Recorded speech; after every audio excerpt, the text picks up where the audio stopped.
welcome Mr. McKinnon.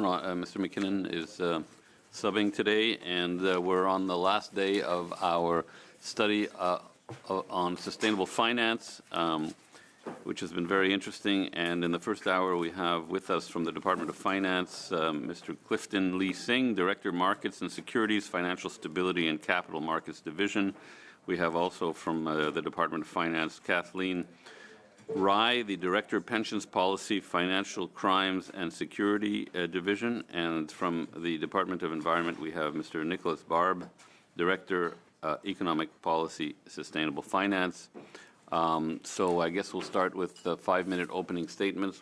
5 minutes from the Department of Finance, 5 minutes from ECCC. It's 7 minutes. Sorry, 7 minutes. I'm told it's 7 minutes. For both together? Each? Together. Okay.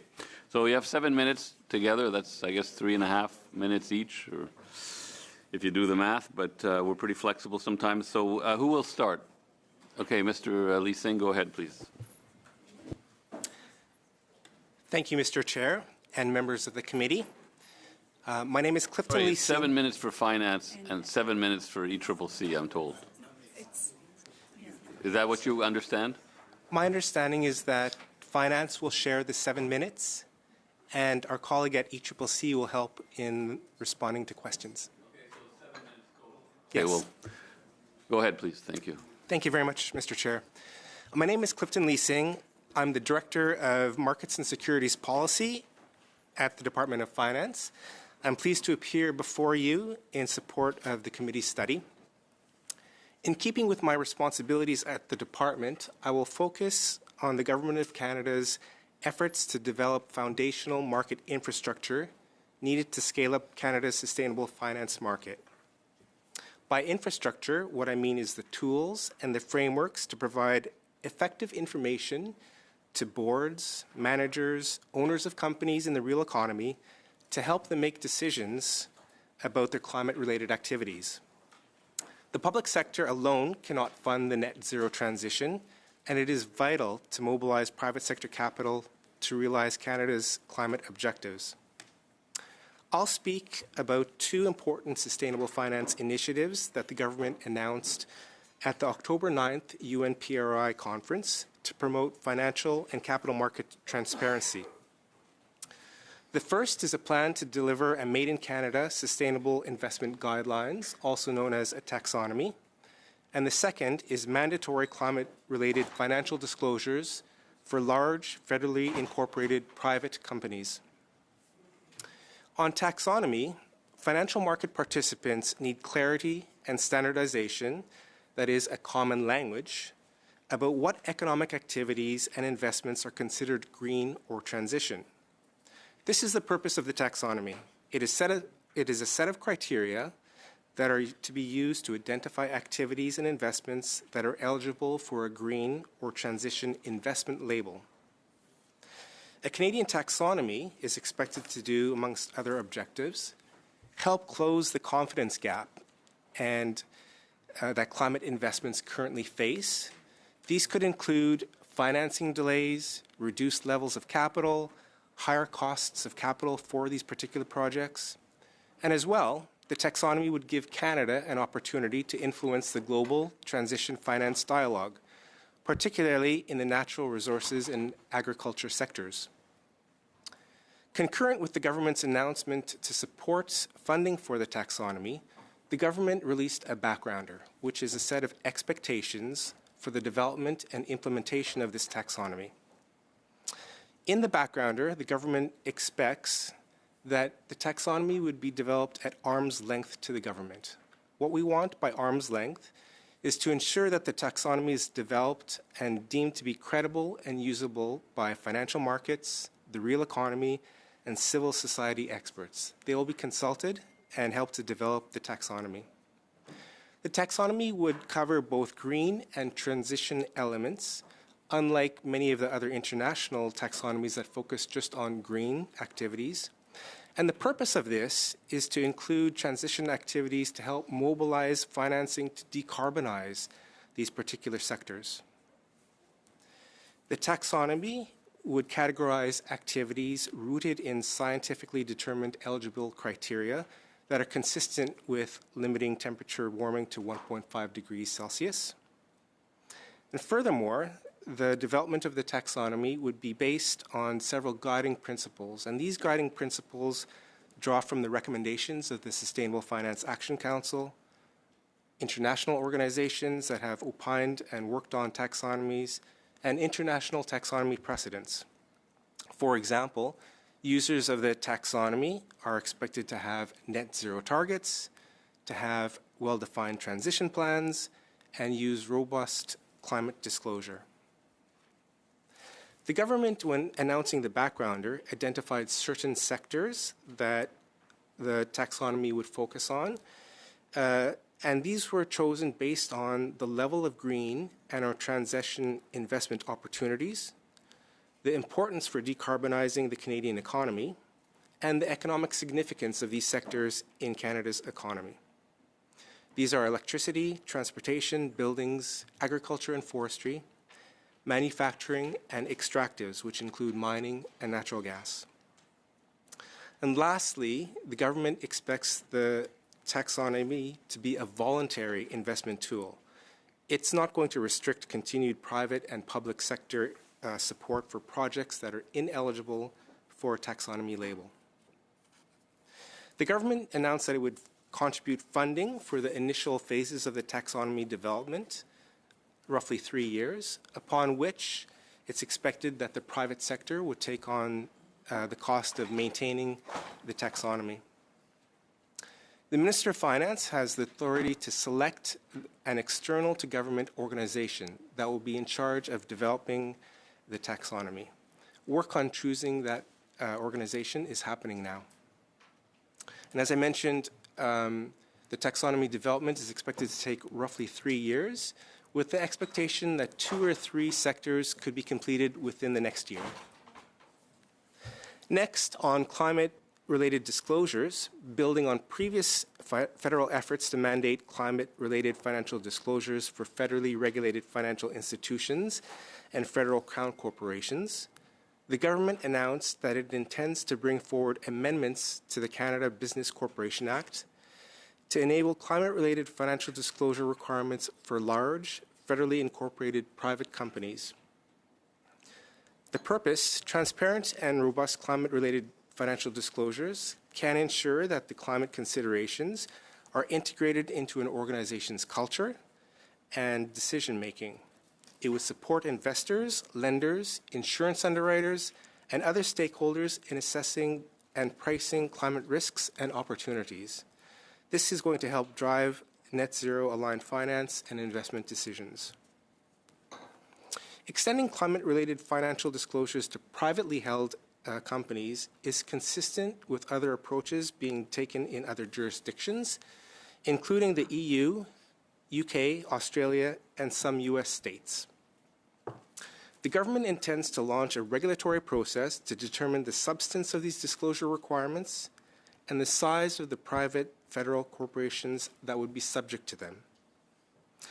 The government also intends to work with provincial and territorial partners to harmonize these regulations with those that will be required from publicly traded entities by the securities regulators in order to avoid fragmentation across the markets and jurisdiction shopping. Thank you. Thank you very much. That was very interesting, and I'm sure the questions will be excellent. We'll start with Mr. Deltel for 6 minutes, please. Merci beaucoup, Monsieur le Président. Thank you very much, Mr. Chairman. Ladies and gentlemen, welcome to the committee. You're answering questions later. You're not. You have a. Yeah. Okay. Go ahead, Mr. Deltel. Pardon me, Mr. Chair. Could I offer a few minutes to my colleague Kathleen to talk about pensions? Well, how much time? Because I can take 2 minutes. Mr. go ahead. Chair, Yeah, for 2 minutes, sure. Yeah. Okay. Thank you very much. Thank you very much, Mr. Chair. Good morning, and members of the committee. My name is Kathleen Rye. I'm the Director of Pensions Policy at the Department of Finance, and I'm here today to answer any questions with respect to federally regulated registered pension plans. Under the Pension Benefit Standards Act 1985, the federal government regulates the workplace pension plans of employers in area of federal jurisdiction, such as telecommunications, banking and interprovincial transportation, as well as private pension plans in the territories. This represents 7% of pension plans in Canada. La loi de 1900. The Pension Benefit Standards Act of 1985 imposes a fiduciary duty on plan administrators with respect to the administration of the plan and the investment of its assets. As fiduciaries, plan administrators must act prudently and in the best interest of all plan members and beneficiaries. As such, they must account for any factor that could materially affect the financial performance of the pension fund.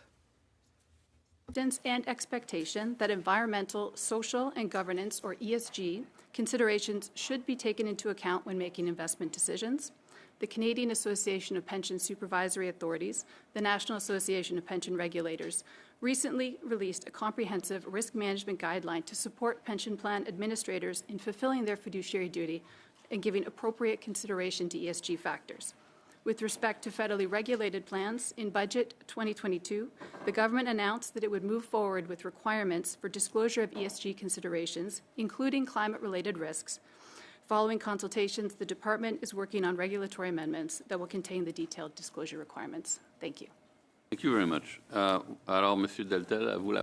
So, Mr. Deltel, you have the floor. Thank you very much, Mr. Chairman. Good morning, colleagues. Always a pleasure to see you. And especially after a week in our respective ridings as we resume work. Welcome to our witnesses, and thank you for giving your talent and energies for the benefit of Canada. As officials, we appreciate that tremendously. We're all here this morning. We want to be as efficient as possible in terms of climate change. We have to adapt to the effects of climate change, and we have to have the right measures in place to do so, particularly if it's an issue of financing. So how can we fund the best approaches, and how can we guide businesses and financiers in the choices that they make to fight climate change? But these steps, these measures have to be effective. We remember that the official Commissioner of the Environment tabled reports that are very critical of the approaches we've taken in this country. The report concludes in a brutal fashion, saying that Canada will not be in a position to achieve its objectives for 2030, which, if I may remind you, are based on the Paris Accord, and they decided on the targets that what the previous government had established at the time, the same.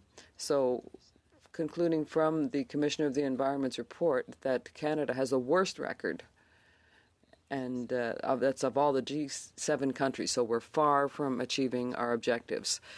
More directly speaking, Mr. Chairman, if we put a finger on the major problem, that is to say how to assess the efficacy of these measures, this comes from businesses when they make their decisions regarding financing, and whether it's pension funds who want to invest in a green approach. If we can calculate things correctly, and that's why I'm following with this question, which I will ask to Mr.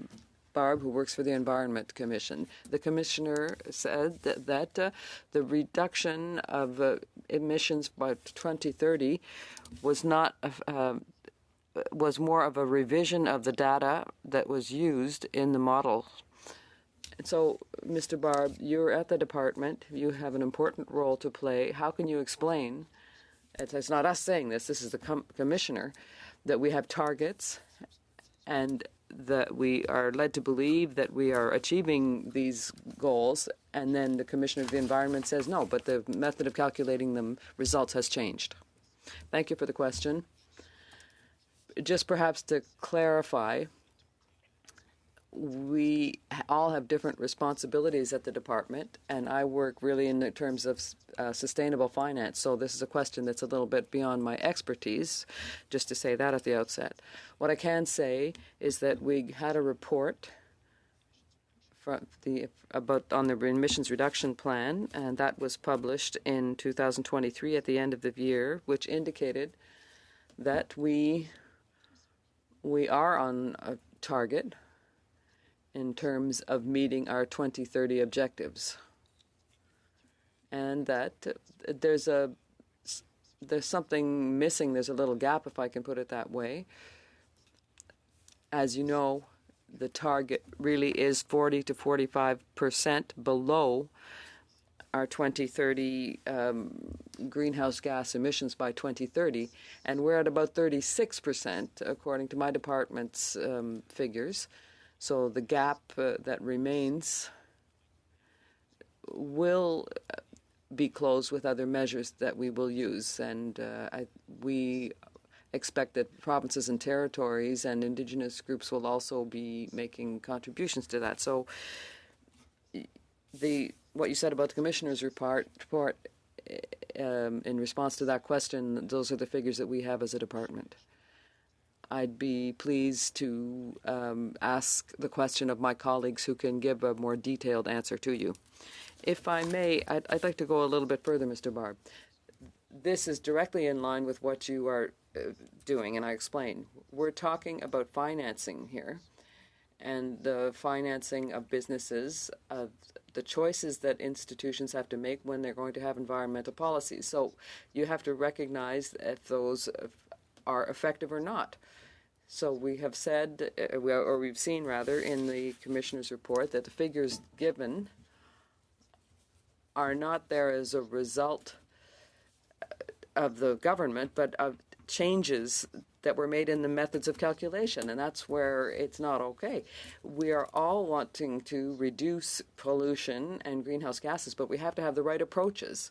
We've had one approach for the last 9 years, which in my opinion is not the best or the right one, and particularly it's illustrated in the Commissioner's report, because if some people say that things are going better, it's because they changed their method of calculation. So that's not exactly the right approach. There's another point I want to raise with you, and it's the issue of transparency and disclosure of information. Now, once again, the Commissioner, and this concerns the entire department, he said there's not just a lack of transparency in the responsibilities in terms of greenhouse gas reductions. They are unclear. The federal government has not established a pan-governmental approach that is standardized for the optimization of resources. How is it that after 9 years, the government has not been in a position to act transparently and consistently in order to tell Canadians the reality? Okay, you've gone beyond your 6 minutes. We'll give the floor to Ms. Taylor-Roy. Thank you very much, Mr. Chair, and thank you for the witnesses for being here today. I think our topic is sustainable finance. These are things that have not yet been implemented. We're working on the guidelines, the taxonomy, and the disclosure requirements. So I don't think they've had any impact on what the Commissioner's report has said, but we're hoping that they will have a positive impact going forward and help to meet those targets.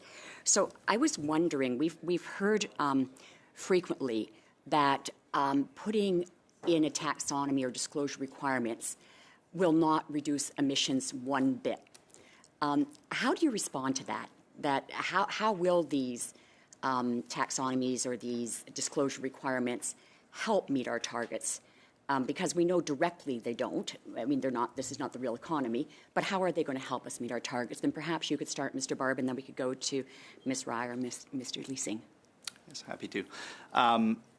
So, a taxonomy, the purpose, the main purpose behind it is to make sure that capital flows are aligned with our environmental climate objectives. If a taxonomy is well, well done, well implemented, it has the potential to increase funding in areas, in sectors that we do require for to meet our net zero objectives, to meet decarbonization objectives as well. So if you could just, so increased funding to these areas would mean there's more progress made and therefore we'd be better positioned to meet our targets. Is that correct? That's correct. Additional mobilization of resources to accomplish our goals essentially comes down to this. Yeah. Thank you. Mr. Leasing? I would just add that the taxonomy approach is really an incentive to help encourage the real economy to direct capital to particular activities. The benefit of being or having an activity labeled as green or transition is that it draws in or hopes to draw in other investors that are interested in that particular line of activities. So there's a positive benefit to having that label, but there's no requirement for, it's not mandatory for a borrower to use that framework. So it really is meant to draw investment into particular areas. Climate disclosure, on the other hand, we see it as being mandatory, and it's to provide decision makers with all the information that they need to effectively balance the various things that they need to consider. It's whether it's growth in a particular area or a focus on a particular type of market, or whether it's risk, which includes making decisions about how to manage climate risk. So that one is more to ensure that the appropriate information is available when making decisions.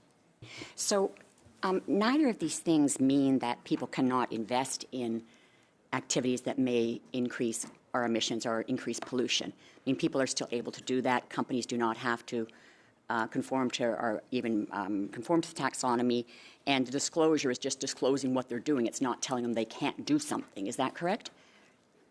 That is correct. And, in the short term, these emission-intensive activities, which often have large profits, will continue to drive investment into them. Over the long term, however, as there is more energy transition, the hope is that the investment community will start to look more negatively on certain types of activities and not provide that supply of funding to those particular sectors. And we heard concerns raised that what we put in place would be effective, that it would actually work. And I'm wondering, some of the taxonomies have been put in place in other countries, obviously, the EU, UK, Australia. Do we have any, or has the government and in the private sector that's been working on these standards, have they been looking at what has worked in other jurisdictions, in other countries, as they're putting this together? We have thought about that and have looked at other jurisdictions. The EU is probably the best example because their taxonomy has been in place for roughly 4 years. But there is no evidence to date to demonstrate that having the taxonomy has positively influenced capital flows, in part because the EU taxonomy is used as a regulatory measure for financial institutions to disclose their various types of activities, whether they're green, transition, or not. So the reduction in emissions isn't necessarily what's being measured. It has been measured yet. In other jurisdictions, we often look at Australia because they're a similar type of economy. They just started working on their taxonomy. They have a few sectors announced, but it's a bit early to demonstrate progress there. Great. So in the UK, or in the EU rather, it sounds like it's the taxonomy and the disclosure kind of combined in what they've done. So what else do you think, because we do want this to be effective, in addition to taxonomy and the disclosure requirements, what else do you think will help drive private sector investment into some of the parts of the economy that would be considered green or transition?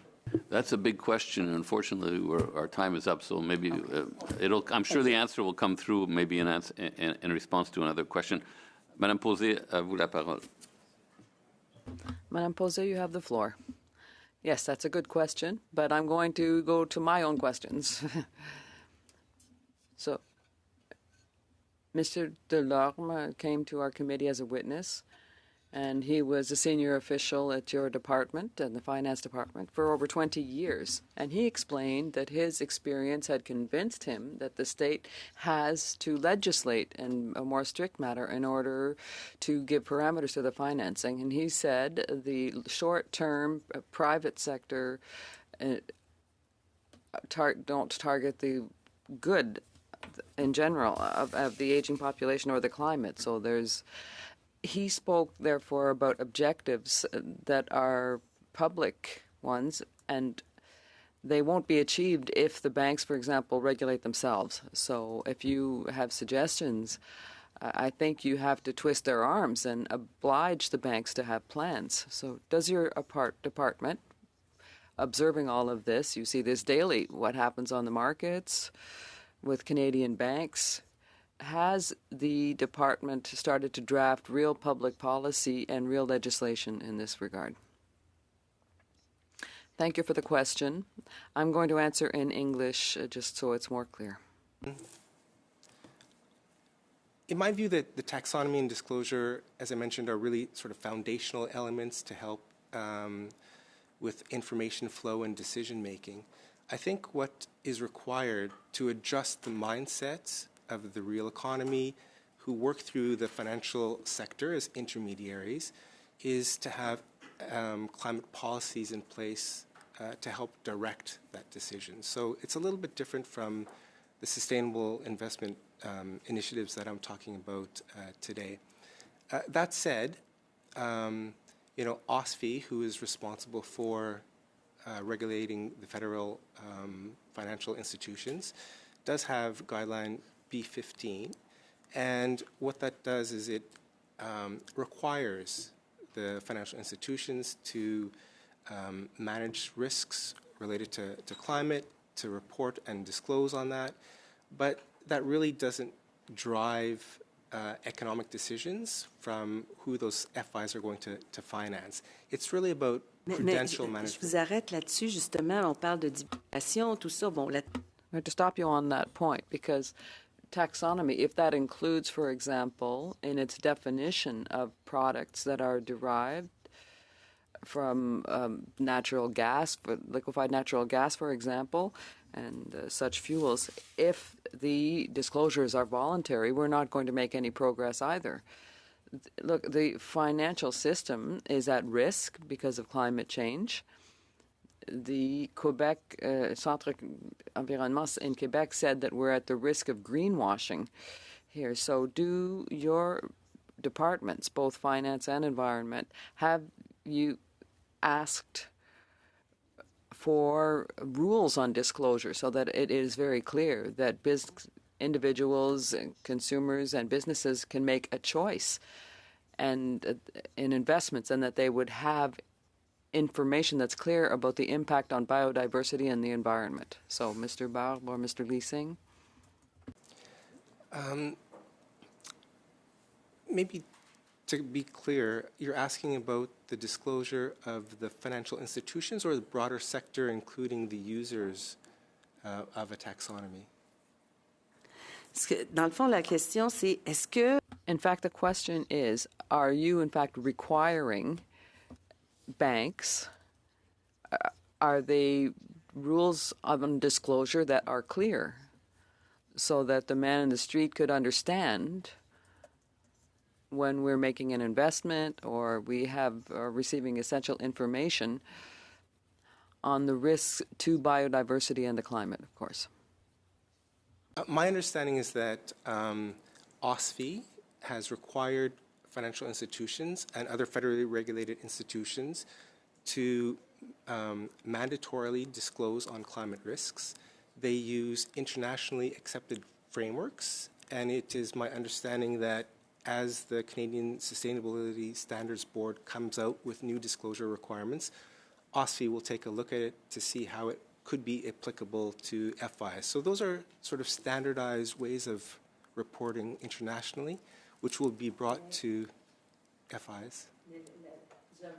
Parce que c'est la semaine passée. I'm coming back to it because I think it's last week that the Canadian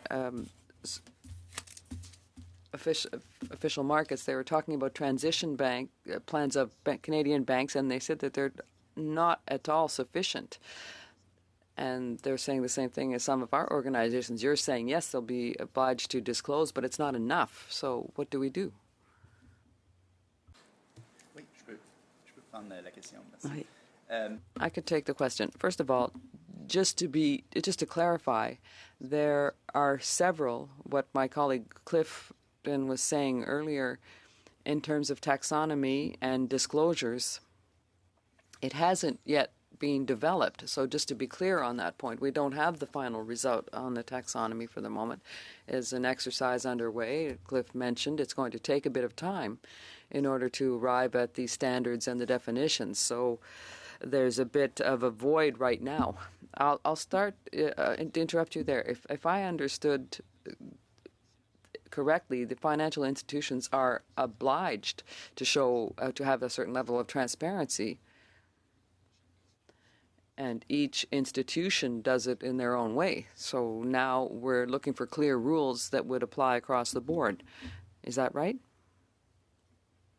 Yeah. Inaudible. Yes, we are establishing a threshold. So, okay. Of course, we're following the principles, but it's not well identified at the moment. Ms. Collins.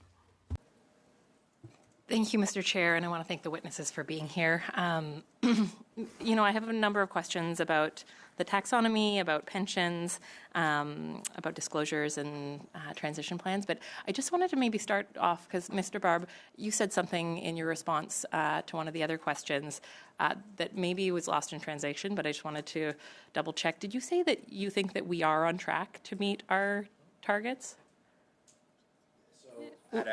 Was that yes? Yes, that's correct. Okay, there's still a small gap that I mentioned, but this is one of the things that I think undermines Canadians' trust in government. I just want to quickly read for you the first lines of the Environment Commissioner's report. Implementation of measures in the 2030 emissions reduction plan remains insufficient to meet Canada's target of reducing greenhouse gas emissions by 40 to 45% below 2005 levels by 2030. The Environment Commissioner is very clear. We are not on track to meet our targets. And we've heard this again and again from Liberal politicians, but it's deeply concerning to me to hear officials also saying that line that we are on track to meet our targets when report after report after report shows that we are not on track. In fact, we must make up that, what you called a small gap, but a significant gap between what we are currently headed towards and what we need to get to if we want to meet our international obligations and really do our part in contributing to a climate-safe future. I don't really feel comfortable talking about that side of the. As I mentioned earlier, I'm on the sustainable finance side of the shop, if I can say, but happy to take back a question to my colleagues that deal with these issues directly. Thank you. And I really just wanted to kind of caution against using that language, which is actually inaccurate. So maybe I'll switch over to some of my questions about the taxonomy, about you've dug in a little bit in terms of the mandatory financial disclosures, but what we've heard from a number of witnesses is that there needs to be mandatory transition plans, and that those transition plans, there needs to be accountability for financial institutions who right now have committed to net zero, but either haven't made transition plans that will actually get them there, or if they have made plans, are not taking the actions necessary. So I'm curious if there's any work beginning on regulations that might actually force these institutions to have mandatory transition plans.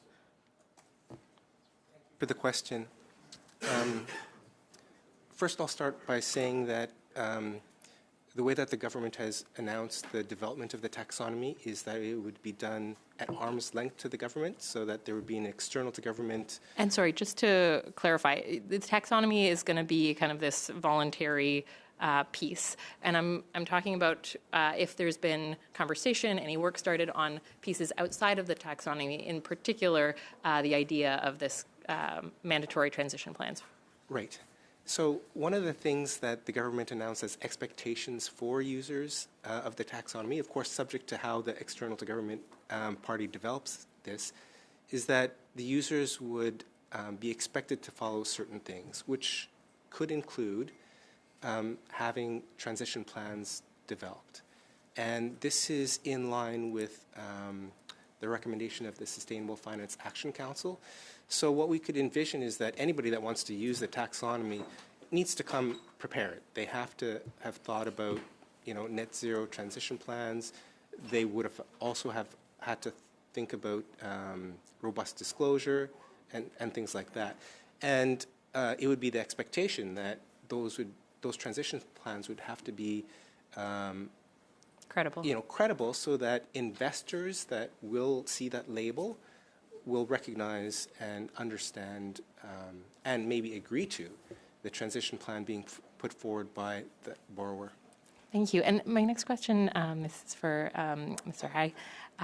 We had Adam Scott here from Shift, who testified at committee about the role of pension funding and how it plays in financing fossil fuels in Canada. According to Shift's latest pension report card, the Canadian Pension Plan Investment Board invested $7.5 billion to fossil fuel companies. Many of these investments are in foreign countries, U.S., Peru. They're not creating Canadian jobs with these investments. Can you talk about any direction you've been given or any work that you're doing when it comes to shifting the Canada Pension Plan investments towards greener and more sustainable alternatives? Canada Pension Plan and its investment board are not within my area of responsibility at the department. The Canada Pension Plan, as you know, is a shared federal-provincial initiative, and there are others in the department that are responsible for the Crown. I can only speak to federally regulated pension plans.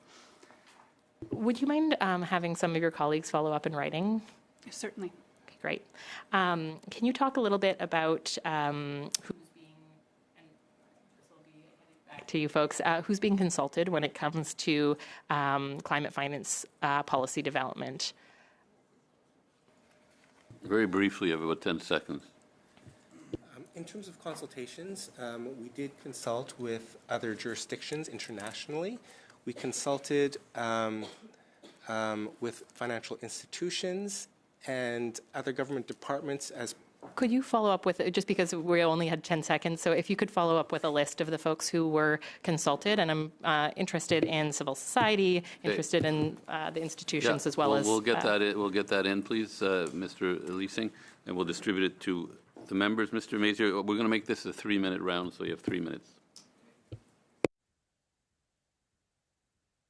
According to Section 4 of the Office of the Superintendent of Financial Institutions Act, the Minister of Finance is responsible for the Office of the Superintendent of Official Institutions. Is this correct? Yes or no? Thank you. And again, for Mr. Lee Singh, how much will it cost financial institutions and companies to comply with OSFI's climate-related financial disclosure requirements? I'm not well positioned to talk about the costs and the relationship between FIs and OSFI. I believe OSFI does work on a sort of cost recovery model, I should say, but I don't know what those costs might be. I think that would require a follow-up directly with OSFI. So your minister's responsible for OSFI, and yet you don't know what? I personally don't know. Did the Finance Department conduct an analysis of how much OSFI's mandatory climate-related financial disclosure expectations will cost companies? Yes or no? No. You did not? No, I don't know. I apologize. No, the question was, did the Finance Department conduct an analysis of how much OSFI's mandatory climate-related financial disclosure expectations will cost companies? You're telling me the Finance Department did not do? I'm sorry. I'm saying that I'm not aware of anything. How about Ms. Weir? Thank you, Mr. Chair, for the question. No, I'm sorry. As I said before, I've been responsible for federally regulated pension plans. That is an area that's outside my expertise. So no one's aware. Mr. Barb? I'm not aware. Thank you for the question. I'm not aware either. Wow. Oh my gosh. Mr. Barb, if Canada adopted all 15 recommendations in the final report of this expert panel on sustainable finance, how many emissions would be reduced in Canada as a direct result? Well, first of all, I don't believe that we are on the path to adopting all those recommendations. So I don't think it's been costed from that perspective. Isn't that what this is all about, reducing emissions? Right, but what I'm saying is that I don't think we've necessarily tallied or come up with a tally for recommendations that aren't necessarily going to be pursued. For how many emissions will be reduced by following these regulations? I think, I will go now to Mr. Longfield, but I think what Mr. Barb is saying, I don't want to put words in your mouth, Mr. Barb, but they're still developing the recommendations, and as they develop them, they'll calculate the cost and the impact on emissions. Is that correct? Just maybe to clarify the question, Mr. Chair, we're talking about the two initiatives that we just, my colleagues just announced in terms of the, or focused on in terms of the taxonomy or climate disclosures, or because the expert panel went beyond that? I just want to be clear on the question. And you have no idea how many emissions are being reduced? We'll go now to Mr. Longfield. Thank you to the witnesses for being here. In May 2024, the International Sustainability Standards Board opened an office in Montreal. The board is working to develop the global baseline for sustainability disclosure standards to better inform decision-making in the world's capital markets. Has the Government of Canada worked with this International Sustainability Standards Board for them to come to Montreal? Are they working with this group in Montreal now? To come back to you with a written response because I don't know the background between the conversations between the government and this entity. I do know that there are conversations about disclosure standards and the progress being made by the ISSB and how that relates to the Canadian version of standards, but I don't know the relationship between Okay. But it's fair to say in terms of an international standard, you mentioned jurisdiction shopping, and that capital will be looking for jurisdictions that can not only have adopted an international taxonomy, but also have implementation of other financial tools to show disclosure is being done. Jurisdiction shopping can go both ways, and I think the goal is to have less fragmentation in the market, to have some interoperability between taxonomies and disclosure.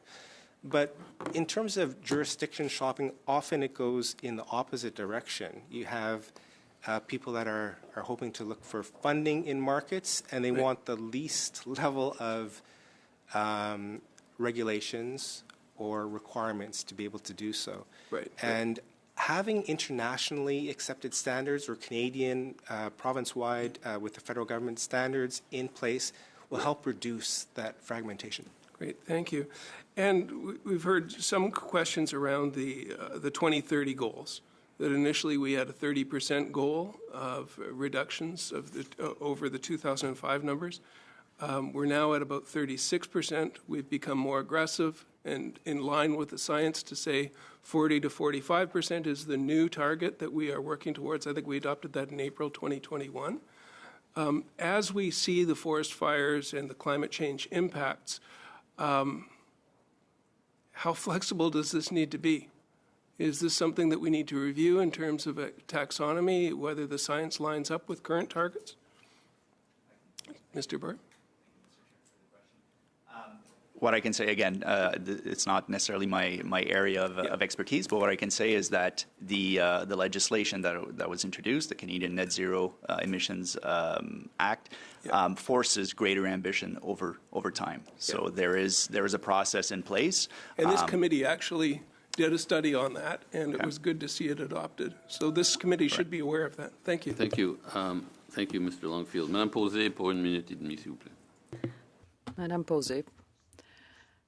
Now, I don't know which question to ask now. I'll come back to the Commissioner of the Environment in 2023, tabled a report on the supervision of financial risks in terms of climate change. He said there was a lot to be done, and he also said that OSFI was not going so far as to put the emphasis on the net zero if it was an emergency, were there things that were done since the commissioner tabled his report, which was focused on financial risks?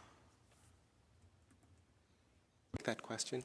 The current mandate of OSFI is a prudential one, and it includes appropriate management of risks so that deposit holders could be assured that their money is available at the banks. Part of those risks do include climate, and OSFI, through their guideline B15, encourages and mandates financial institutions to address that. That said, the mandate is about prudential management of risks. It is not that OSFI should regulate and mandate financial institutions to achieve certain climate objectives. That would require a mandate change. Est-ce que j'ai une petite question? Just a quick question. What are the federal government's priorities to limit the negative effects of this sector on the environment? Very quickly, because that's a big question. Do you have priorities in terms of the legislation or laws? Or perhaps would you like to send us a written response? Yeah, okay.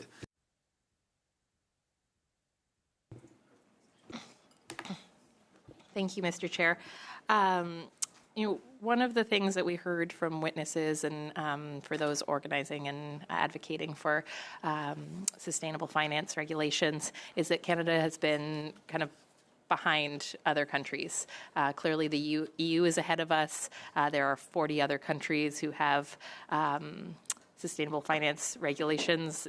Canada seems to be playing catch up, and I'm curious from your perspectives why that's the case.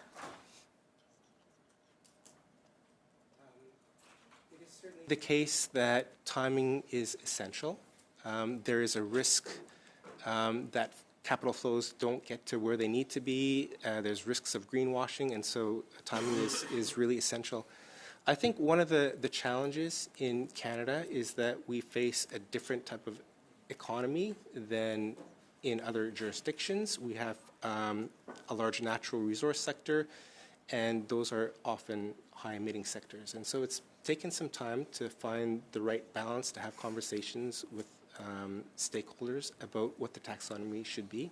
And so, sorry, are you saying that stakeholders like the oil and gas sector, CEOs and lobbyists have been delaying some of this work, or is it that the government is taking a little bit longer because they're wanting to make sure that they don't impact the profits of oil and gas companies? Where I was going is that in the Canadian taxonomy, we think that there's room for transition activities to include activities that aren't necessarily green, but if we direct investments into those activities and sectors, we could help to decarbonize it. And that's something that hasn't been looked at by the EU. And so this is... Got it. So we're out of time. I'm sorry. Mr. Leslie. Thank you, Mr. Chair. Given the short time frame, I'd like to start with you, Mr. Barb, and please be brief. You mentioned that your shop is not the one that deals specifically with the issue of emissions, but you did say what maybe is a throwaway comment that parrots Liberal MPs and ministers that they are on track to meet the 2030 targets, despite the Auditor General's office, more specifically the Environment Commissioner, saying that that is simply not true, as my colleague, Ms. Collins, had mentioned. So my question is it the radical Liberal Environment Minister and his government that's misleading Canadians, or the non-partisan Environment Commissioner? Excuse me, Mr. Chair, point of order. Yeah. I don't see Mr. Barb really being able to answer that. Yeah, I was That's not a fair question. Thank you. But Mr. Barb, maybe you want to say something else about how we're moving towards emissions or not, whatever you want to say.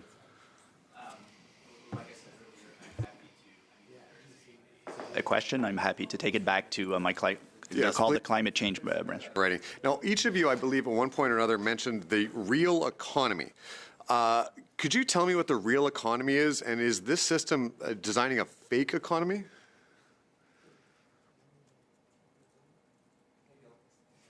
Sure. Use the term to make a distinction between entities that would use the taxonomy or be required to disclose versus financial intermediaries, which assist in doing the transactions. So, okay, my colleagues also asked who you were consulting with. You consulted almost entirely internally. Have you consulted people that deal in the real economy? Anybody in the business community, in the banking community, like in the pension fund, you talked about dealing with other levels of governments. Who have you consulted with in the real economy? The Sustainable Finance Action Council did a whole host of consultations across the country. I could get you a list if in writing. Yeah, could you send us a list in writing, maybe? Thank you. Sure. Mr. Chair, could I ask for a point of clarification? If perhaps some of our experts could explain the difference between the real economy and the financial sector to Mr. Leslie, because he doesn't seem to understand that. You could use your time to ask that question, but we know that in economics, there's the real economy and then there's the money economy, and the money economy makes the real economy go round. But I stopped the clock. You have a minute left, Mr. Leslie. Thank you, Mr. Chair. Now, have the departments done an analysis with the new incoming U.S. president on whether or not you expect a taxonomy scheme to be developed in the United States and what competitive disadvantage that might put Canadians at? The U.S. does not have a taxonomy, and they did introduce the Inflation Reduction Act, which was meant to encourage capital flows to certain types of activities that are aligned with the sort of green and transition. I would imagine, although I haven't heard about the new what the new government would do, the new president would do, but I imagine it would not go further in that direction. Okay, I believe you're right. So my question is, you mentioned that other nations, particularly Europe, have not seen an increase in capital due to a taxonomy scheme set up there. Where has it been done well? Where have emissions been reduced directly due to a taxonomy scheme and or capital increases actually happened? Sorry, we're out of time, unfortunately. We'll go to Mr. Vancouver then. Thank you very much, Mr. Chair, and thank you to our witnesses for joining us today. Throughout this, I've learned a lot, and I know that a lot of other of my colleagues have learned a lot about sustainable finance and, definitions of words like taxonomy that we may not have known that much about. But for others who might be watching, could you explain, like in clear language, plain language, how investors or, large capital organizations like pension funds and others might choose to invest or might have the information necessary to invest in something that's green or sustainable in two scenarios. One in the absence of a taxonomy and mandatory or disclosure for these companies, and one in the absence of it. So with a taxonomy, a borrower would want to fund a particular type of activity. The taxonomy would list the various criteria, and if that activity is included as being aligned with net zero and is labeled as green, then that funding could be essentially labeled and sold to investors as being a green product. There would be certain assurances during the borrowing mechanism to give that investor sort of assurances that the activity is green. With the absence of a taxonomy, the borrower would go to their financial institution and seek funding. The borrower or the financial institution might suggest that it be sold to particular types of investors that might be inclined to be investing in green activities, but couldn't make that assurance. So there's the lack of sort of credibility. There's essentially a common set of terms and definitions that could be shared between the borrower, the financial institution, and the ultimate investor. Thank you. We've had some witnesses and some questions from the Conservative side, questioning and calling into debate the efficacy of ESG practices, that establishing guidelines around environmental and social and governance improvements aren't effective. Would measures like establishing a taxonomy and requiring disclosure improve the effectiveness of ESG work in the financial sector? Thank you for the question. The purpose of the taxonomy or climate disclosures is to share information amongst the various players in the market. It's not to drive emissions in a particular direction. It's to give information so everybody's talking about the common language so that climate risks are well known by the various parties and that they can make the right decisions, whether they want to be involved with that type of activity or not. Merci. Alors, on va s'arrêter là. J'aimerais... Thank you. We'll stop there. I'd like to thank the witnesses. And I believe that we are going to receive several documents, written answers to questions that have been raised. We'll take a brief break because it's going to take at least 5 minutes to connect with our other witnesses. All witnesses on the second panel are via video conference. So it will take some time to connect them all. So we'll stop there and suspend. Thank you.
It's important to hit the gavel, yes. So we'll start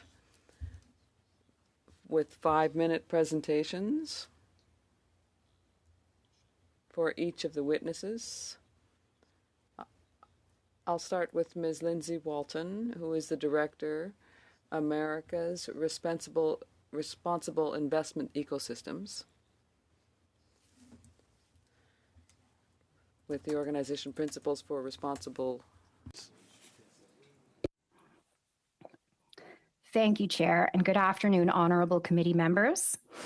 I'm appearing today from the traditional territory of many nations, including the Mississaugas of the Credit, the Anishinaabe, the Chippewa, the Haudenosaunee, and the Wendat peoples in Toronto. As mentioned, I am the Director of Americas for the Principles for Responsible Investment, and thank you very much for the opportunity to provide information to this study, which is clearly in the Canadian public interest.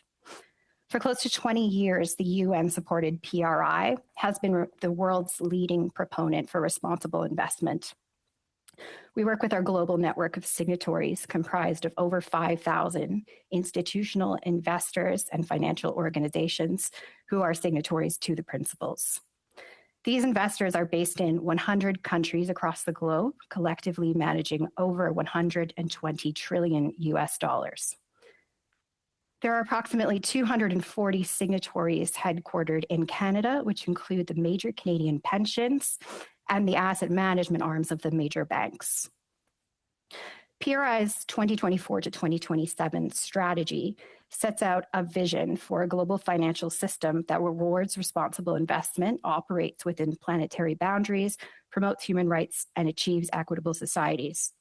Signatories to the principles incorporate environmental, social, and governance factors into their allocation and ownership decisions to fulfill duties of prudence and diligence owed to clients and beneficiaries. For institutional investors seeking to generate long-term value, physical and transition climate risk pose new challenges to investment strategy. Legal analysis has established that investors generally have an obligation to consider identifying and acting on climate-related financial risks, including system-level risks. Leading up to COP29, the PRI has outlined recommendations that support long-term institutional investors who seek sustainable investment opportunities. Number one, the world needs fair, fast, and stable transition to a low-carbon future. The PRI calls on Canada and other countries to take a whole-of-government approach to transition. Their updated 2025 National Determined Contributions, or NDCs, as part of the Paris Agreement, need to be an ambitious and credible platform for investors. Two, financial systems should align with the Paris Agreement's goal of 1.5 degrees Celsius. Foundational legislation and policy reforms are needed to clarify the relevance of climate and other system-level risks to investor duties, promote international regulatory compatibility on policy measures like disclosure standards, taxonomy, and transition plans. These recommendations are related to the work undertaken by the Expert Panel on Sustainable Finance and the Sustainable Finance Action Council. Number three, coherent real economy policy should include robust, predictable carbon pricing regimes to boost transition, as well as other measures and incentives to ensure a fair and fast and stable transition.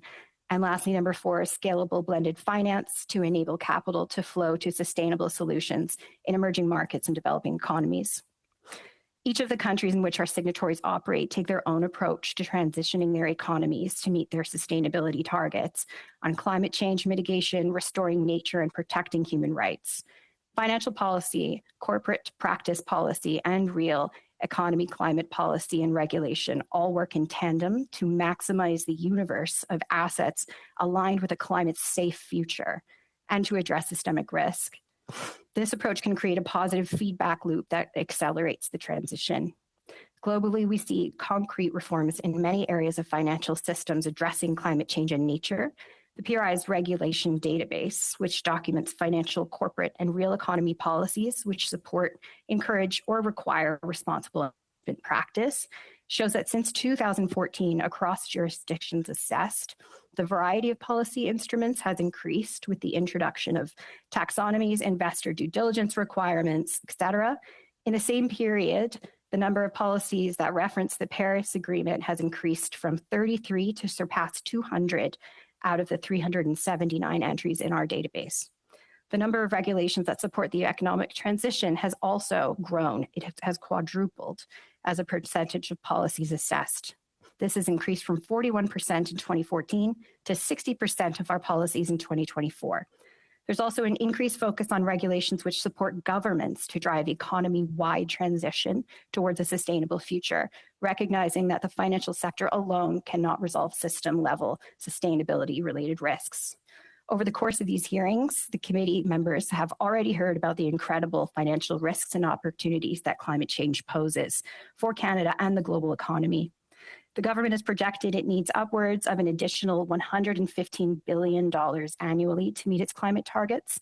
This, while damage and severe weather, is increasingly costly to the Canadian government, taxpayers, and insurers. Okay. Well, unfortunately, we're out of time. We're well over the 5-minute mark. We'll go, but there'll be ample time to explore these ideas in the Q&A.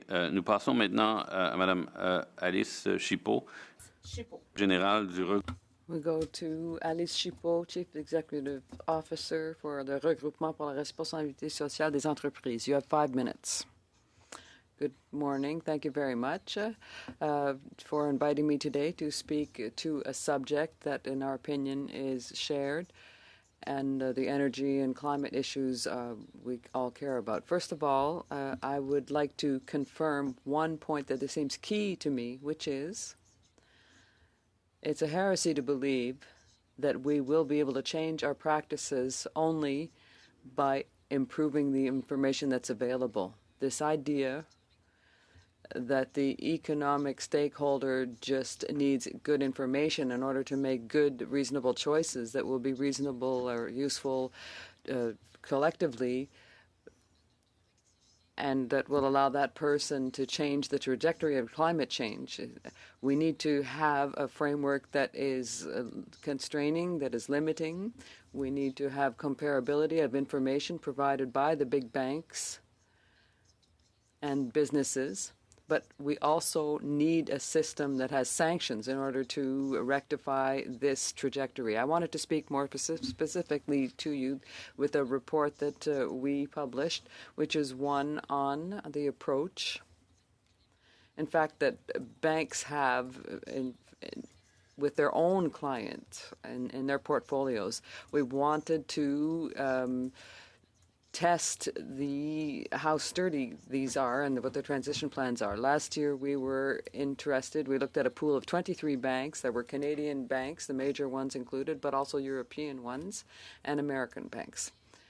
And we looked closely at the statements that the banks were making and the expectations that they had vis-a-vis their own clients in order to determine whether it was credible that we remain on track for the 1.5 degrees goal under the Paris Accord. So we did an exhaustive analysis of this, and the conclusion was clear. First of all, we have to establish that for a plan to be credible in the context of the oil and gas sector, it has to include a reduction of emissions, and it has to be including the 3 COPs. So the financial institution has to make the commitment to not develop new projects in the oil and gas sector. So that is a determining factor. Beyond that, what our analysis showed us concerning the plans put forward by the financial institutions was that there are very disparate practices that are not consistent in terms of the criteria used for the analysis and the way in which the banks intend to achieve their transition plans. We've seen, for example, generally speaking, a lack of engagement, but also a methodology that's really unclear. There's a multiplication of terms, whether they are in terms of climate change engagement or ethical products, responsible green products, and support for clients so that they themselves can achieve a transition, but without clear expectations and the schedule or agenda we would have a strategy of exclusion. These entities want to exclude major businesses who aren't playing the game to reduce their greenhouse gases. And for the moment, we have not enough sufficient assurance that these public statements made by the banks can be reassuring to us. We're looking at best practices, and what we can see is that we're headed straight into the wall. So to conclude, our conclusions are the same as the opinion given by the CSA in Canada. They published an opinion last week saying that an assessment of 425 examination of emitters. There's a lot of greenwashing. There are few clear objectives, and it seems that the institutions are self-regulating at the moment, and this will not allow us to fulfill the objectives that we have under the Paris Accord and to reduce greenhouse gases effectively. So I'll stop there. I don't know if I have... Yes, you had spoke for 5 minutes exactly, so thank you very much. That helps us a lot. We'll go now to Mr. Anthony Shine, Chief Operating Officer of the Canadian Shareholder Association for Research and Education. Hi, good morning, and thank you for inviting me here today. I'm the Chief Operating Officer of the Canadian Shareholder Association for Research and Education. For 25 years, SHARE's mandate has been to support institutional investors in addressing the full range of risks and opportunities in modern capital markets, including by working with many of Canada's largest institutional investors in strengthening public markets regulations and helping engage with corporate boards and management as shareholders. Asset owners and managers are ready to invest in the low-carbon economy of Canada's future, but delay, uncertainty, and inconsistency are some of the biggest barriers to producing good jobs for Canadians, building a world-leading economy, and protecting our environment. So today, I want to address 3 necessary conditions to unlocking investment in the low-carbon economy and securing our Canadian competitive advantage. First one is about consistent regulation, second is around critical infrastructure, and third is clarity on industrial carbon pricing. So to begin, we need a regulatory system that sets and enforces sustainability disclosure standards consistently. This is not an appeal for excessive regulation. In fact, quite the contrary. It's an appeal for rules that help investors and investee companies manage data flows so they're focused on what really matters. Internationally, we're finally seeing convergence on sustainability reporting standards, and we cannot afford to be left behind. So the transition taxonomy is fundamental to aligning with international standards, and we hope it will be supported in its future development and oversight. The effort to include climate data disclosures in our security regulations is critical as well. We also need to make sure that disclosures are happening across the private market systems to encourage a level playing field. Efficient private markets require accurate data. And if we're building models based only on public market data, they'll be estimates at best. And that uncertainty may discourage investment where it's needed the most. So we urge the committee to study the Canadian private market system more closely, and we support the recent proposed changes to the CCBA. Secondly, we need to build the infrastructure to enable growth and investment. For example, global businesses are considering the availability of reliable and clean electricity in their siting decisions. The new VW battery plant to be built in St. Thomas, Ontario, was partly won because of promises of the availability of 100% green energy and commitments to deliver that energy directly to the new plant. The VW deal shows that Canada can be a powerhouse in low-carbon manufacturing, but we will still have considerable work to do to deliver a green electricity grid all across the country. What will it take to drive investment into the clean energy production, storage, and distribution infrastructure? The tax credit regime is critical, including for related components manufacturing, and so is working to develop a workforce development strategy to support the clean energy industry, support for partnerships with Indigenous communities, better interprovincial cooperation, and an efficient regulatory process. Another example where we should be excelling and attracting capital is in developing critical minerals, the necessary components for battery storage, solar panels, and electrification. But there is a financing gap in the industry, and high capital costs and long payback periods are two of the significant barriers to investment. A lack of clarity around Indigenous rights and title, and delays in permitting and regulatory review processes are also significant project-related barriers.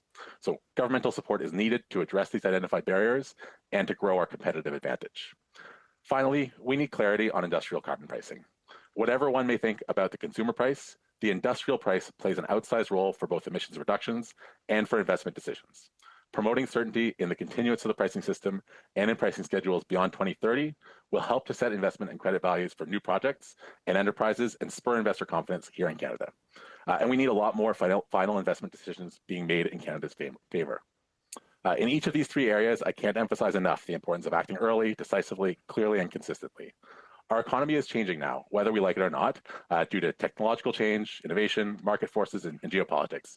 And our financial system, including the regulatory and policy environment that facilitates it, needs to help deliver smooth flows of capital into the hands of businesses that can take advantage of those changes and deliver new jobs here at home and build the economy of the future. Thanks very much, and I look forward to taking some questions. Thank you very much, Mr. Shine.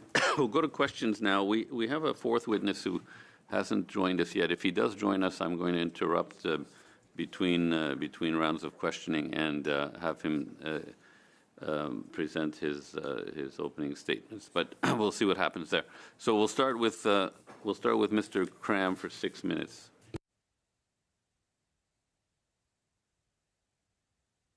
I'd like to start with Ms. Chapeau. Ms. Chapeau, in your opening statement, you talked about the need for a framework that is constraining and limiting, but I wasn't quite sure about some of the tangible examples that you had of that. Could you share with the committee what particular policies that the government should be implementing that are more constraining and limiting? I guess I was referring more to what we're seeing also overseas. Can I speak in French or should I keep in English? C'est votre choix. C'est votre choix. It's your choice. It will be interpreted. Okay, I'll speak French then. We can see that there's a lot of dynamism on the European front to make it mandatory to have transition plans that are robust and have a high level of requirements, a high threshold, and also that have sanctions attached to them. So you have to work in this way and sanction the bad actors. On the Canadian front, recently, good work has been done with Senator Galvez's proposed bill, where there were ambitious requirements that were planned, including the transition plan, to ensure that the behavior is limited of the financial institutions, but you also have to regulate the big businesses in their production of information. And these mandatory transition plans, were you envisioning that just for the financial institutions or just for large businesses or for every business and organization in the country? À terme, il faut que ce I think in the long term it has to be all businesses, but you have to look at the capital flows amongst these various actors. So what we can see is that it's impossible to have transition plans for financial institutions if there aren't requirements for transition plans for businesses.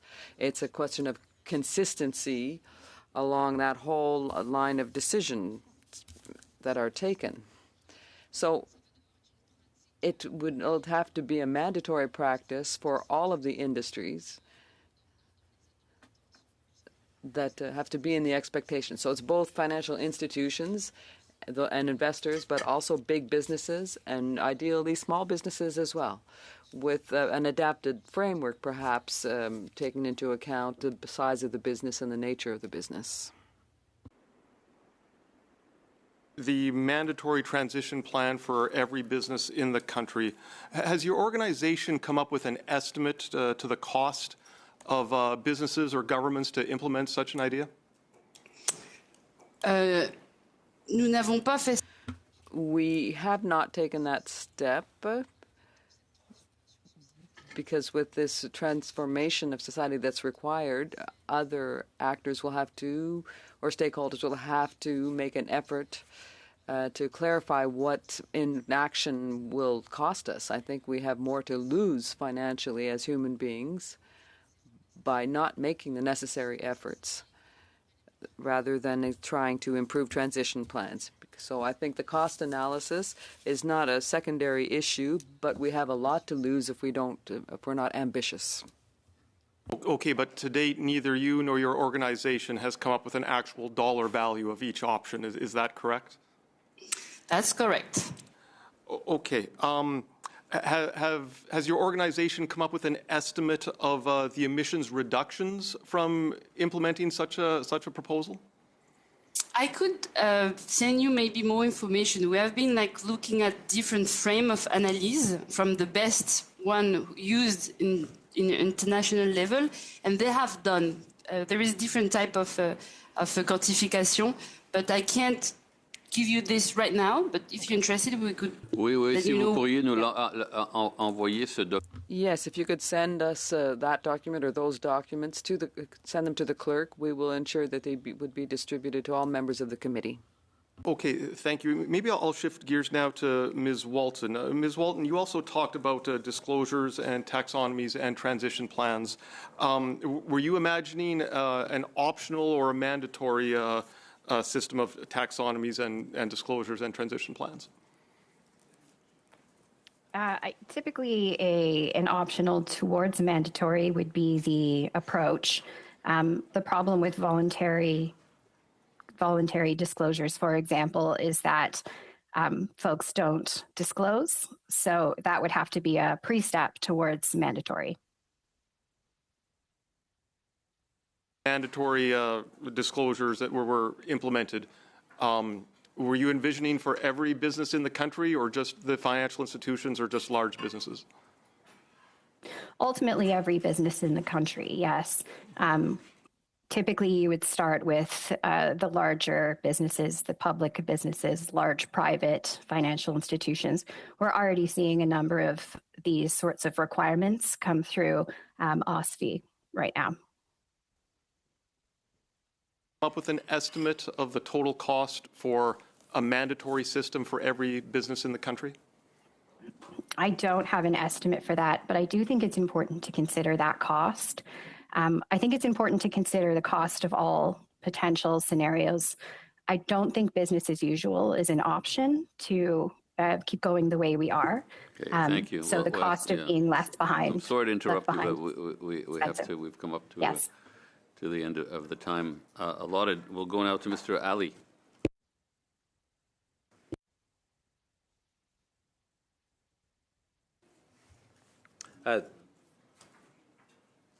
Thank you to all witnesses for being here today, appearing before committee.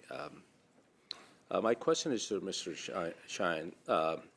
Earlier this month, our government announced our plan to reopen Canada's second Canadian dollar denominated green bond. Can you speak to how green bonds support the growth of the sustainable finance market? So I'm not an expert in the area of green bonds, but certainly we see them as as an important part of the ecosystem. My remarks today focus primarily on the three pieces that I mentioned around investing in the needed infrastructure, providing regulatory certainty, and of course certainty around the future of the industrial carbon price. But again, green bonds are an important part of the ecosystem, and as the previous witnesses have alluded to, this is going to be a multi-strategy approach across the financial market system, but also across provincial and federal governments to help us achieve our Paris targets for 2030 and 2050. We move forward with the government's commitment to require climate disclosures from large federally incorporated private companies. Can you speak to the important role of climate disclosures in Canada's work towards a net zero economy? Yeah, absolutely. The announcement of the taxonomy last month is a critical step, and it's certainly one that we're glad to welcome. And I know that it was announced during the Principles for Responsible Investment conference here in Toronto in October, and that was a well-timed announcement to highlight the important role of the taxonomy in bringing about the investments needed to help us achieve our Paris targets. The taxonomy is critical to provide investors with consistent information to do an analysis around where their money needs to flow and to compare the relative risks and opportunities associated with different investment decisions in the green space. It's fairly there's lots of obvious decisions to be made, around the margins, perhaps, of what's clearly a very straightforward low carbon investment decision, and perhaps one that might be riskier. But the taxonomy is essential to help with all of the more complex decisions about technical and other questions that are going to be quite complex to decide or to understand what the climate related risks are. So it's an essential commitment to have that taxonomy. Taxonomy announcement included the creation of Made in Canada Sustainable Investment Guidelines, which will identify green economic activities to help accelerate the flow of private capital into sustainable activities across the Canadian economy. How do you see this measure affecting decision-making by investors, lenders, and other stakeholders navigating the sustainable economy? Again, this is an essential commitment to providing the certainty that investors want in assessing the opportunities here in Canada. So the taxonomy is a crucial commitment, along with the needed underlying infrastructure and other areas of regulatory certainty that investors are looking for.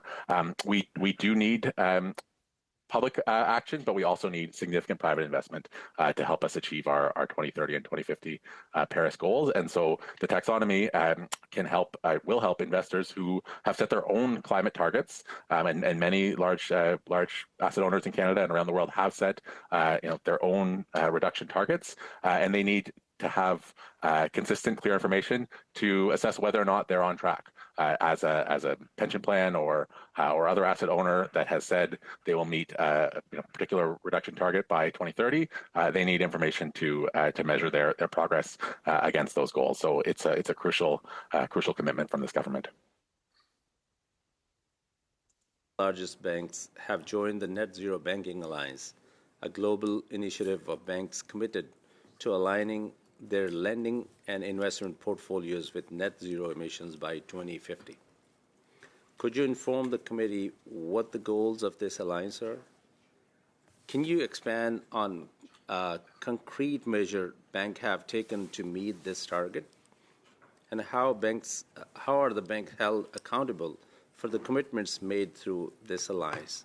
And if you can't cover everything today, you can send in writing, please.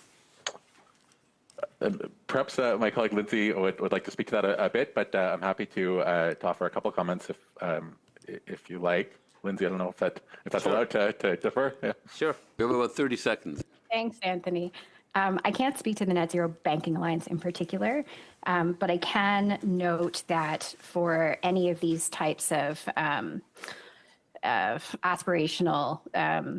aspirational pieces, we need to ensure that we're looking at the intention behind getting towards net zero, for example. So are we looking at capital allocation? Are we looking at what lobbying is being done behind the scenes? These sorts of indicators will definitely tell us if the banks, if the asset owners, various groups are actually going towards net zero. Thank you. Madame Posey. Oui, merci. Thank you very much, and thank you to our witnesses for being with us today. Ms. Chipot, I will turn to you for my first question. You said that the Canadian securities administrators drew the same conclusions as you in their annual report. That's interesting. That's another agency that confirms what you're saying. But I'd like to hear you talk a bit about credible transition plans, the ways in which banks decide what those credible plans are and how they're working on improving the credibility of those plans. It's become a key part of the transition strategy towards net zero. So what is lacking in the big banks' transition plans in Canada? What would be required for them to truly be credible? Thank you, Madame Posey, for that question. Indeed, generally speaking, there's a lot missing out of these transition plans. there has to be a full participation from big businesses. And what we can see for the moment is that there's a lack of clear criteria that have been identified, clear objectives and reduction targets that are very clear on the long term. For the financing activities, there's a lack of engagement in aligning the capital investments on a credible road to 1.5 as the Paris Agreement requires, and also an explanation of how these businesses are going to diversify their business plans in order to be able to maintain that direction and keep to that 1.5-degree goal. It's on the part of businesses, but also for the banks. The expectations and the deadlines have to be clearly identified. In all of this planning, if it's going to be credible, there have to be deadlines, and we have to see exactly from what moment the reductions of investments in sectors that are highly polluting, strategies, as I said earlier, of exclusion of certain activities and ramping up if businesses don't commit firmly to it and aren't really reducing their carbon footprint, they have to be excluded from the portfolio. And I would have other suggestions or other things to say as well. But it isn't strong enough at the moment in the follow-up that institutions are planning in terms of I'm going to stop you there. Sorry, I had other questions as well. I am happy to hear your recommendations. In your opinion, is it going to require regulations to more regulate the banks, or can we be confident that they will fall in line with their transition plans in terms of the Paris Accord? Well, it's going to require regulations, and because for the moment, the information that is provided by stakeholders is insufficient. They're disparate, as I said earlier. It doesn't allow for good comparability between the practices. So at the moment, it's to the advantage of the banks. So how do the 5 major banks' transitions plans compare to other international institutions that you've assessed? Well, generally speaking, the Canadian banks are not well positioned, as you can see. Having said that, I want to specify that the analysis we did of RBC showed that the commitments they made seemed to be more serious than or stronger than the other banks. But if not, the banks are not well positioned in our analyses. We can see that there are commitments in the development of projects, for example, the oil sands. This is not in line with transition plans. I think you're aware of Senator Rosa Galvez's bill, S-243. Should the government pass that legislation, is it a good example that we can base ourselves on to impose regulations on the banks? I think it's the best tool that we have at our disposal at the moment. That bill is the result of broad consultation. There were more than 120 organizations that contributed. A lot of academics said it's the right direction. It perhaps seems ambitious, but that this is the way to go if we really want to achieve the objectives that we have determined for ourselves. Okay, I think I still have time for another question, Mr. Chairman. In your report, how many banks have transition plans that are satisfactory and aligned with the Paris goals?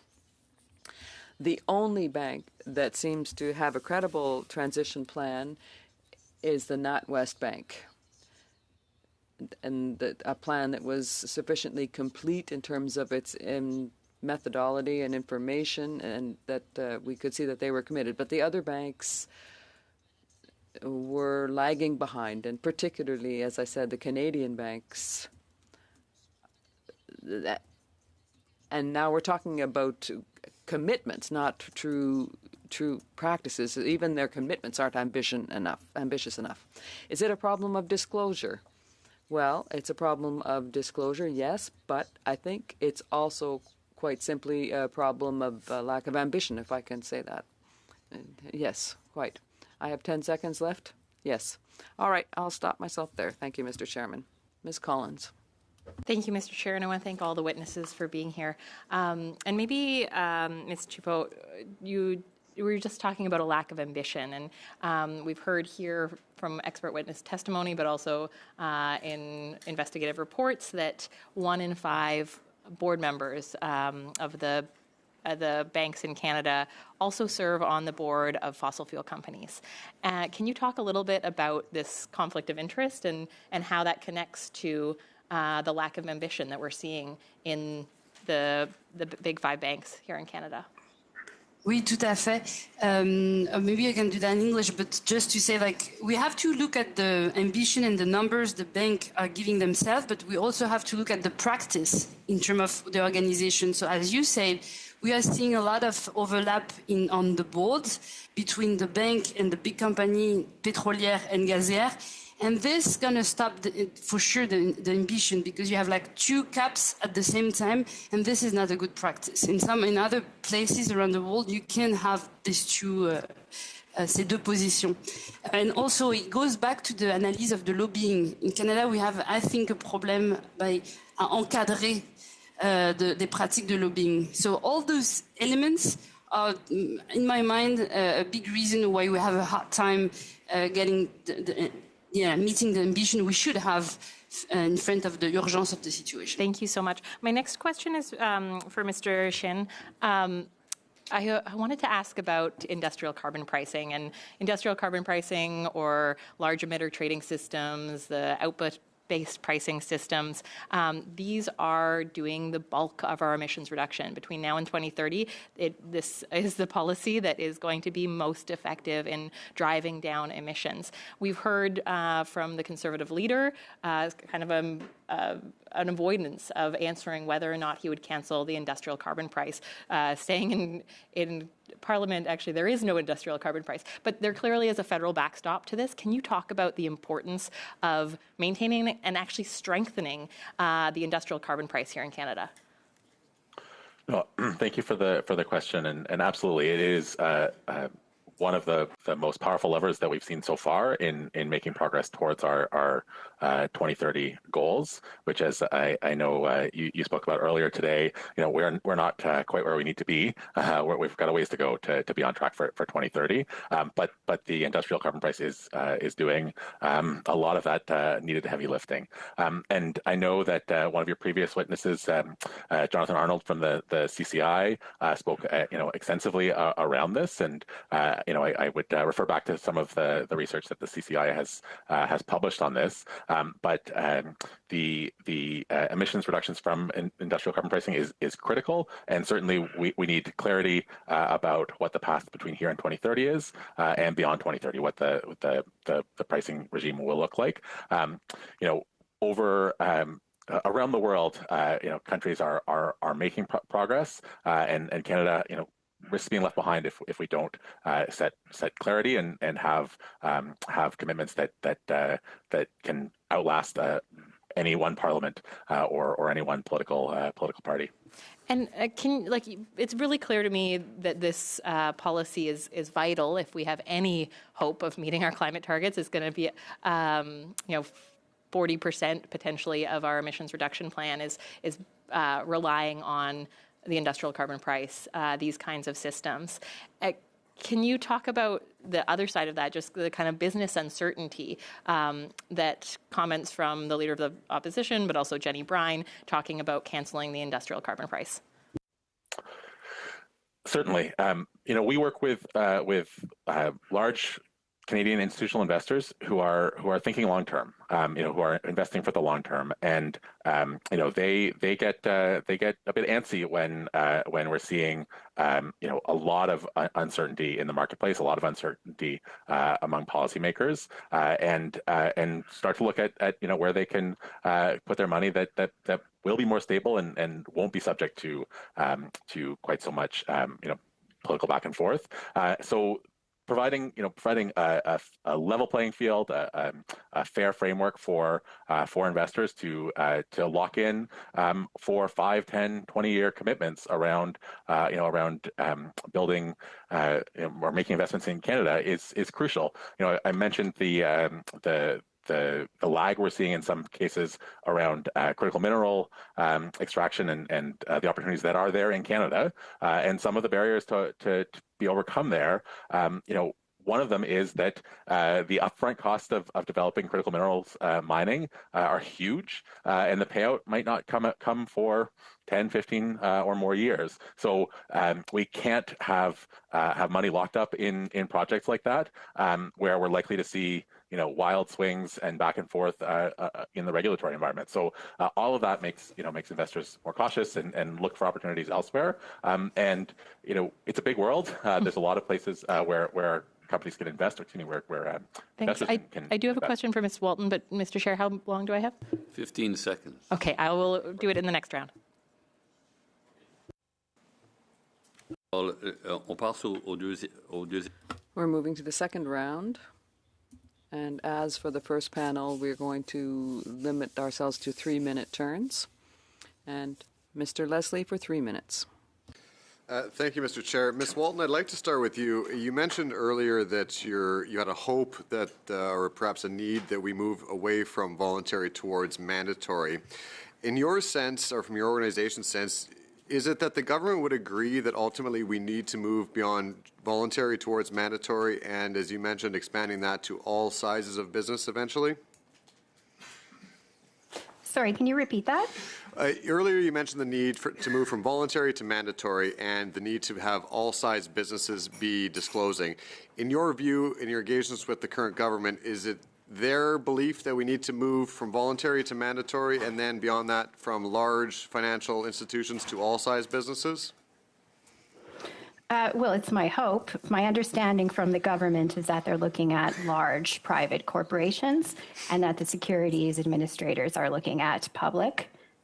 It's our hope that eventually there's full coverage. Okay. I'll move to Mr. Shine. You mentioned the importance of the taxonomy scheme being established.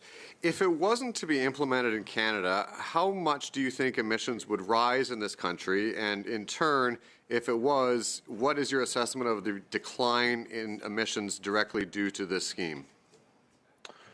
So I can't speak to a causal relationship with specific emissions reductions there. I do know that the taxonomy is one of the most requested, in-demand tools that investors around the world have been looking for in Canada and in other jurisdictions. It is critical to help investors make evidence-based decisions around where they are putting their money, and it's essential to both building the Canadian economy and reducing emissions. In this scenario, who are the auditors of these disclosures? Where do they work, and who would be providing compensation for them doing this? Is it government? Is it third party? Who actually audits this? Is that a question for me? Pardon? Yes. Well, the audit regimes are partly based on investors being able to have some accountability, but there are also audit schemes that are in place there, and the costs of undertaking those audits are, as I understand, ultimately undertaken by the enterprise. And for large publicly traded companies, which are what we're talking about here, audit is an important budget line, and certainly they'll be able to undertake this work to ensure that there's so they will sacrifice jobs because they're larger. But Ms. Walton previously said that we need to expand this to all size businesses. Would you agree with that? And could small businesses afford that auditing scheme? So my focus and Cher's focus is on publicly traded companies and larger actors in the financial systems today. I would say that as I would prioritize this, I would start with the biggest impact, the highest emitters, the largest market capitalization. Merci. So we would certainly want to start with the large. Merci beaucoup, Madame Taylor-Roy. Thank you very much, and thank you again to the witnesses here for the second panel. I did want to start with just you've been listening to the conversation so far, and there seems to be different conversations going on with a lot of concern about the cost of implementing these or how this is going to be done and put in place, which is absolutely essential. We need to think about how it can be done. But none of this is completely rolled out yet. So I think these questions are concerns about which companies will be required to have audits, who will do the audits, how we will treat small businesses, which we know don't have the resources or the manpower typically to undertake these things. I know there's a lot of different options, a lot of different ways of putting these in place, and so they're really important as we roll these things out. But I'm concerned that the focus on cost is trying to be used to stop us going forward with this. And there's very little concern about the cost of not putting these in place, both from a business perspective, because as you've just said, Mr. Shine, the investors are demanding these taxonomies, and we are at risk of losing capital investment here. So I'm wondering if you could perhaps comment a little on kind of the trade-offs and the balance between putting taxonomies and disclosure and reporting requirements in place, and how we do that in a cost-effective and efficient way, and why that's important given what's at risk right now with capital flows and really with pollution and climate change. Sure, I'd be happy to speak to two components of that. The first is that in our work at Share, we regularly engage with publicly traded companies in Canada on climate and on other quote unquote ESG related risks, and we know that companies already are inundated with requests for different types of disclosure on climate and on other ESG metrics from an absolute alphabet soup of different standards. And when we talk to corporate secretaries, that is their complaint. Is we can make the disclosure, but we would like you to agree to a system so we can make one set of consistent disclosures. And the cost that they are concerned about is just that. It's duplicative and competing types of disclosure regimes, which is exactly why we have wanted to develop a Canadian taxonomy and to align it with emerging international standards. So that's, I think, the key component. Secondly, for all of this, we know that there's an opportunity cost to missing investments in Canada, and that for all of what we're talking about here, there are huge opportunities in the green economy, including 3,000 jobs in St. Thomas, Ontario. Merci. Madame Posé pour 1 minute et demie. Oui, alors, Yes, coming back to you, Madame Chipot. In the report of the CSA, its biennial report, they say that industry is sharing false information or misleading information on the commitments that they are putting up for credible transition plans. And I think you also, in your report, talked about this a bit. So could you talk to us about greenwashing, please? Yes, thank you for the question. There was a lot of study of this under the Competition Act as well. We talk about greenwashing when the economic sector, whether it's banks or other businesses, put forward commitments or practices that use unclear terms. So that doesn't allow for comparability between the various stakeholders, and you can't understand what it includes. So we see this a great deal, for example, with the use of these transition plans. We don't know what's behind that, the whole concept of green investing. And so there's all kinds of labels they stick on things that are misleading, and that doesn't allow us to understand the impact of all of this. So we're talking about almost commercial practices, and so we don't have clear rules of the game for everyone. And we have to talk about commercial marketing. Ms. Collins, thank you. Thank you, Mr. Chair. My final question is to Ms. Walton, and kind of a two-part question. One is just to give you a little bit more space to more fully flesh out the risks of being left behind if we don't have mandatory disclosures, if we don't have mandatory transition plans, what that means for the Canadian economy and Canadian businesses. But I attended PRI, the conference in Toronto. It was wonderful to kind of see see people from all around the world and investors from all around the world committed to responsible investment. And I'm wondering if you can speak a little bit about if through your work, if any, we've talked a lot about emissions reductions, but any responsible investment when it comes to biodiversity related risks. Thank you, and thank you for attending. The most I can speak to right now around biodiversity risks is that behind climate, they're becoming the number one concern for investors and corporates. We did bring a huge delegate to Montreal for COP15 and then to Cali for COP16. Right now, we can follow up with the outcomes of that from our website.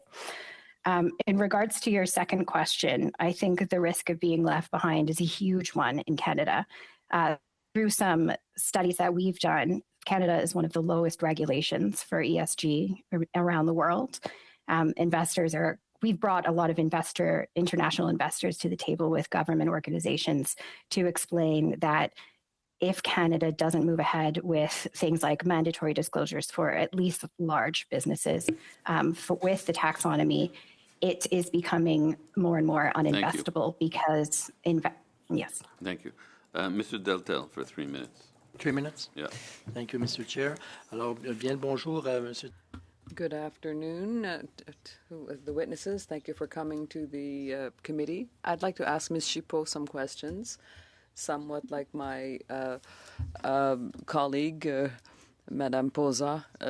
This whole concept of creative loopholes that you were talking about, it reminds me of the terms used by the Commissioner of the Environment in his report last week.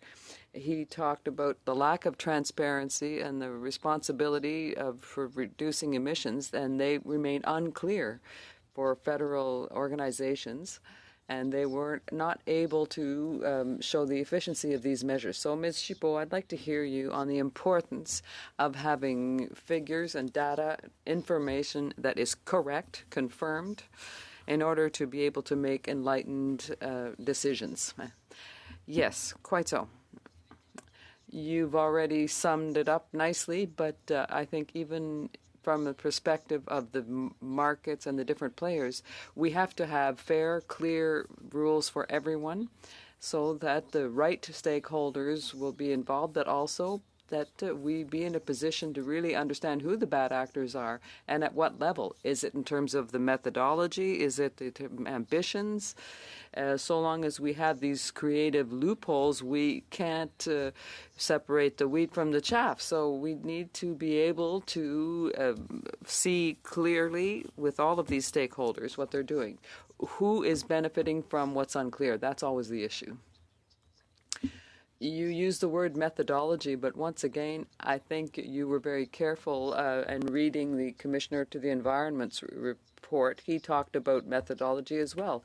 He said that the objective for 2030 weren't clear, but the methods used in the modeling were not clear. So in terms of the methodology and concerning the lack of clarity that you're talking about, yes, businesses have to show honesty, but don't you think that orders come from the top? That is to say, from the government. Yes, that's right. It has to be a directive directly from the government to allow stakeholders to see this, because there's stress that's added for stakeholders when they don't know how to navigate in both worlds. When it's a very diverse world that we live in, this isn't good for anyone. It's not good for the economy. It's not good for the planet. I thank you very much for having approved of what the Commissioner to the Environment has said and what the government has not followed yet. Thank you. I'd like to start with a quote from Jim Leach, who's the chair of the Advisory Council for the Institute of Sustainable Finance. I've shortened it a little bit, but he says, the climate investment taxonomy framework is a necessary step towards securing Canada's competitiveness. We need the clarity that this framework provides to attract global capital. So despite the overwhelming consensus that we've heard on this committee over the last number of weeks, that this is a necessary step for our financial and our environmental ambitions, Conservative witnesses and testimony and many questions from Conservative MPs have disputed how critical an ambitious taxonomy and disclosure is, even suggesting that it could devastate revenues and jobs in the private sector. So I'm going to ask each witness to answer this independently. In your expert opinions, is it remotely possible that the costs associated with disclosures as they relate to sustainability could possibly outweigh the opportunity losses and potential liabilities of inaction on this, given the direction that the world is headed? We'll start with Ms. Walton. I would say in the long term that's unlikely. In my view, it's unlikely you're going to get access to capital even in the short term if you don't have these disclosures. Madame Chipot? Yeah, I would agree too. There is a big pressure to have better disclosure, and I think like investors are really waiting for it. So, yeah. I was hoping Mr. Shine could answer the question too. Can we possibly take a moment just to see if he can come back online? Did he have to go? Okay. Okay. Ms. Walton, would you care to elaborate on how that would work? Like currently there are auditors in every business and every company. This is not a new, like novel practice for companies to have to measure various goals and aspirations. We've already seen many companies change how they do business, and Mr. Shine's back. So apologies, Ms. Walton. I'd like to ask Mr. Shine to answer the question. Did you hear it, Mr. Shine, or should I repeat it? Seems like he's having some technical difficulties.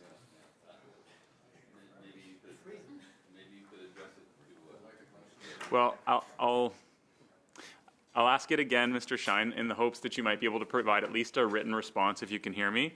I had a preamble, but I'll just ask the question. In your expert opinion, is it remotely possible that the costs associated with disclosures as they relate to sustainability could possibly outweigh the opportunity, losses, and potential liabilities of inaction on this?